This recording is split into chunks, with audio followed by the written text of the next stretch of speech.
Ik heb ook iets over Gil gezegd in dit boekje, want dat is een onuitwisbaar belangrijke violist geweest in de geschiedenis van dit orkest. En ook in mijn, een beetje raar gezegd, opvoeding als dirigent. Soms meegesleept te worden en ook te profiteren van de ongelooflijke ervaring van iemand zoals Gil Sharon.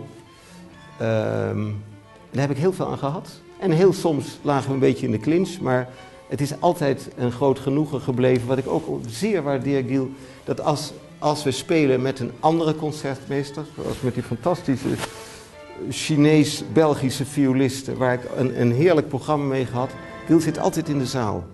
En dat geeft aan zijn engagement met het muzikale gebeuren in deze provincie en het belang van het behoud van een grote kwaliteit in ons orkest. Dus dat is niet niks.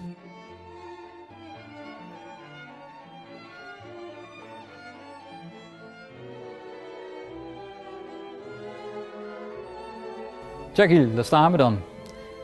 40 jaar jij in het orkest afscheid nemen. Ik heb heel veel dingen met jou beleefd, samen in het orkest, met Amati Ensemble, dvd's, cd's opgenomen, Berlijn, Japan. Als ik aan jou denk, moet ik denken aan je warmbloedige spel en je fluwele toon, waar je menigeen mee ontroerd hebt. Ik moet ook denken aan je humor, je spot een beetje en zeker het relativerende in je humor. En uiteraard een lekker eten. Ik weet, als we waren aan het repeteren, we waren eigenlijk nog geen 3 minuten bezig, dan had jij het al, wanneer is pauze en waar gaan we eten en wat gaan we eten. Ik wens jou ontzettend veel geluk in de toekomst. En ik hoop je nog vaak te zien en zeker heel vaak te horen. Ciao, maestro.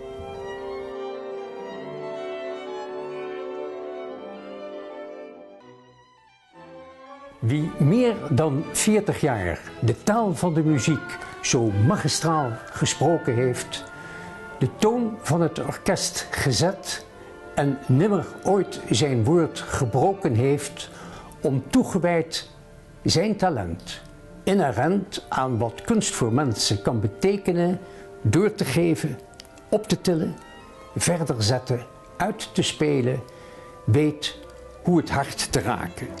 Snaren te beroeren, muziek te vervolmaken, virtuoze bollebozen muzikaal doen samenzweren.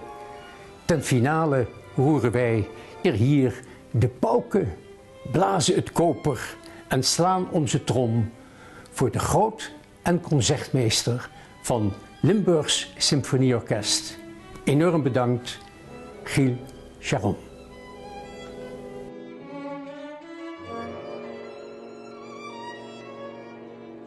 Beste Gil, ik zit op jouw plek. De plek waar je meer dan 40 jaar hebt gezeten. En waarin je gezichtsbepalend en kwaliteitsbepalend bent geweest voor dit orkest, het Limburgs Symfonieorkest. Ik heb jou de afgelopen 2,5 jaar leren kennen als een absoluut natuurtalent. Je speelt geweldig viool, ik hoor je heel erg graag. Ik heb je ook verschillende malen solo mogen horen en dat was elke keer een genoegen. Ik heb je ook leren kennen als iemand die het orkest onvoorwaardelijk support geeft. Je kunt je altijd vinden in het gemeenschappelijke besluit, ook in de artistieke commissie. Daar ben ik erg blij mee. Ik voel het als een enorme support om jou in het orkest te hebben. Jouw betekenis voor dit orkest is, die valt niet te onderschatten. Ik wil je danken daarvoor. Ik wil je nog heel veel succes en muziekplezier toewensen in de komende jaren. Waarin we ongetwijfeld nog heel veel van je gaan horen, want ik kan gewoon niet voorstellen dat je ooit niet viool zult spelen.